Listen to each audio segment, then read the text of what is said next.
तो राह करबला राह मोहब्बत है, राह इश्क है। अभी इन्होंने एक एक्सपेरिमेंट किया कि जो इराक़ी थे, खिदमत के लिए आए थे, खादिमुल हुसैन थे, तो उनको 1-1 मिलियन दिरहम की ऑफ़र दी। जनाब आपको 1 मिलियन दिरहम देते हैं, आप खिदमत हुसैन छोड़ दो। उन्होंने कहा हम ज़िंदगी तो छोड़ सकते हैं पर हुसैन की खिदमत को नहीं छोड़ सकते। मतलब ये वो मोहब्बत है जिसका कोई बोल नहीं है, जिसकी कोई कीमत नहीं है, जिसका कोई एवज़ नहीं है कि आप बोलें कि जनाब मैं इस एवज़ में ये चीज़ आपको देने के लिए तैयार हूँ। देखो इंसान सबसे बड़ी चीज़ जो खुदा से मांगता है वो क्या है, यानी आपकी आखिरी दुआ जो आप अल्लाह से मांगते हैं वो क्या है? रब्बना आतिना फिद दुनिया हसना व फिल आखिरति हसना व क़िना अज़ाबन नार, कि जहन्नुम से अजाब से बचाओ और मुझे कहाँ भेजो? जन्नत में भेजो। वो रमज़ान में ऐ खुदा मुझे जन्नत नसीब फरमा, वो मुहर्रम में ऐ खुदा मुझे जन्नत नसीब फरमा। सबसे बड़ी दुआ क्या है? जन्नत। लेकिन मैंने कहा हुसैन की मोहब्बत का कोई एवज़ नहीं है कि अगर कोई कहे कि ये मोहब्बत दो और हम तुझे जन्नत देते हैं, सवाल है कोई मोहब्बत देने को तैयार होगा कि नहीं। आगा बशीर नजफ़ी फरमाते हैं कुरान में 2 आयतें पढ़ी, एक आयत तो समझ में आई, दूसरी आयत कह रहे हैं बड़े लंबे अरसे तक मुझे समझ नहीं आई। एक आयत है जो आप दुआए कुमैल में पढ़ते हैं कि जहन्नुमियों को या खुदून बिर्रवासी, उनके माथे के बालों से पकड़ के उन्हें जहन्नुम में ले जाया जाएगा। तो ज़ाहिर है जहन्नुम एक नाखुशगवार जगह है, कोई बंदा जाना नहीं चाहता। तो जब इनको बोला जाएगा चलो जहन्नुम में, तो ये जाना नहीं चाहेंगे और मलाइक माथे के बालों से पकड़ के धक्के दे दे के इनको जहन्नुम की तरफ घसीटते हुए ले जाएंगे। तो आगे बशीर फरमाते हैं ये समझ में आ गया कि जहन्नुम एक ऐसी जगह है कोई बंदा जाना नहीं चाहता। किसी के वारंट भी निकल आए तो कोई जेल नहीं जाना चाहता, जहन्नुम तो उससे बड़ी चीज़ है।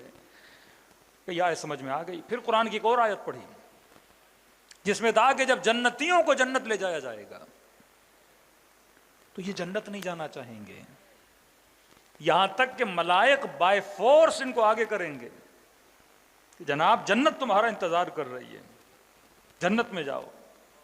जन्नत मुतमन्नी है मोमिन के वजूद के लिए कि मैं इतने साल से इंतजार कर रही थी कोई मोमिन मेरे अंदर समाए, कोई मोमिन मेरे घर के अंदर आए।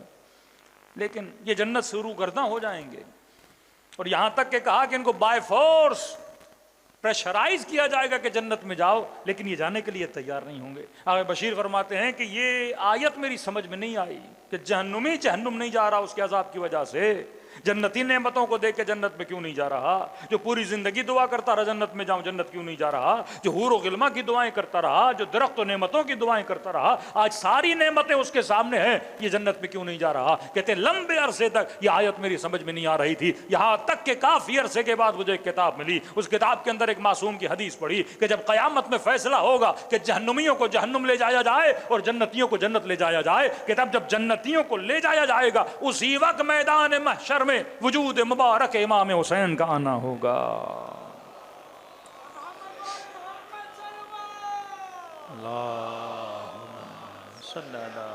मुहम्मद कहते हैं सब की निगाहें इमाम हुसैन पे पड़ जाएंगी। अब कहेंगे जन्नत जाओ तो कहेंगे मेरी जन्नत तो इधर खड़ी है, हमें पहले हुसैन से मिलने दो, हम बाद में जन्नत जाएंगे। कहते हैं भीड़ लग जाएगी इमाम हुसैन के अतराफ में, तो इंसान किसी भी कीमत में आका हुसैन को छोड़ने के लिए तैयार नहीं होता, क्योंकि दुनिया की अजीम तरीन मोहब्बत अगर है और एजाज मोहब्बत है तो मोहब्बत अबा अब्दुल्लाहिल हुसैन है। हदीस मासूम है कि खुदा हर हरारत बुझा देगा लेकिन हरारत इश्क हुसैन को खुदा कभी बुझने नहीं देता। आप अंदाज़ा करें कोई 20 साल का, कोई 80 साल का, कोई 70 साल के बुजुर्ग यहाँ बैठे हैं, कभी आपने महसूस किया कि इमाम हुसैन की मोहब्बत पुरानी हो गई है? कभी एक लम्हे के लिए महसूस किया हो कि जनाब जिस इमाम हुसैन को मैंने ओल्ड रिजविया में 10 साल की उम्र में किसी मुहर्रम के अशरे में पहली मरतबा इमाम हुसैन के फ़ज़ाइल सुने थे और मैं मजलिस में गया था और शऊर मजलिस मेरे अंदर पैदा हुआ था, और आज मैं 50 का हो गया, 60 का हो गया, तो आज वो मोहब्बत थोड़ी पुरानी हो गई हो। हर साल जब मुहर्रम आता है ऐसे लगता है कि कल इमाम हुसैन शहीद हुए हैं। मोहब्बत तरोताज़ा है। असली खाके शफा अगर किसी मोमिन के पास हो ना, कब्र इमाम हुसैन की, हर साल खून क्या होता है? ताज़ा होता है। हर साल वो लाल हो जाता है। ये मासूम का फरमान है, खुदा हर साल इश्क हुसैन को मोमिनों के दिलों में क्या कर देता है, ताज़ा कर देता है। कड़ियल जवां बेटा भी मर जाए, 2 साल रहोगे, 3 साल रहोगे, 4 साल रहोगे। दुनिया में कितने मजालुम है, फिलिस्तीन में इतना जुल्म हो रहा है, बच्चों को मारा जा रहा है, खवातीन भूख में, प्यास में, अफलास में, कभी गोलियों से, कभी बमों से। आज आप रो रहे हो, गिरिया कर रहे हो, लेकिन 5 साल बाद ये गम क्या हो जाएगा, धीमा पड़ जाएगा। बड़े से बड़ा जुल्म आपने देखा हो, ऐसा जुल्म जो शायद आपने करबला में न सुना हो, लेकिन किसी के साथ हुआ हो, उस लम्हे तो रोओगे, लेकिन 6 साल बाद वो जुल्म क्या हो जाएगा, पुराना हो जाएगा। कई ऐसे सीन आपके मुल्कों में, दूसरे मुल्कों में मजालिम के गुजरे आदमी सुनता है। मूसल में 400 जवानों को मारा गया, दाइश ने किस तरह भेड़ बकरियों की तरह इंसानों के गले काटे, जॉर्डन के पायलट को जिंदा जला दिया। ऐसे मजालिम हुए जो शायद हमने तारीख में न सुने हों। पारा चनार के जवानों को आरियों से उनके जिस्म के टुकड़े टुकड़े कर दिए गए। मतलब ऐसे ऐसे जुल्म कि इंसान देख भी न सके, लेकिन इंसान रोता है, उसका वजूद झिझोड़ जाता है, लेकिन कई सालों के बाद जुल्म क्या हो जाता है, पुराना हो जाता है। लेकिन हुसैन के असगर का जुल्म कभी पुराना नहीं होता, करबला के तीर तबर का जुल्म कभी पुराना नहीं होता, हमें हुसैन कभी पुराना नहीं होता। आंसू वैसे के वैसे ताज़ा रहते हैं। ये एजाज़ परवरदिगार आलम है कि जब ता क़यामत है, गमे हुसैन को खुदा कभी पुराना होने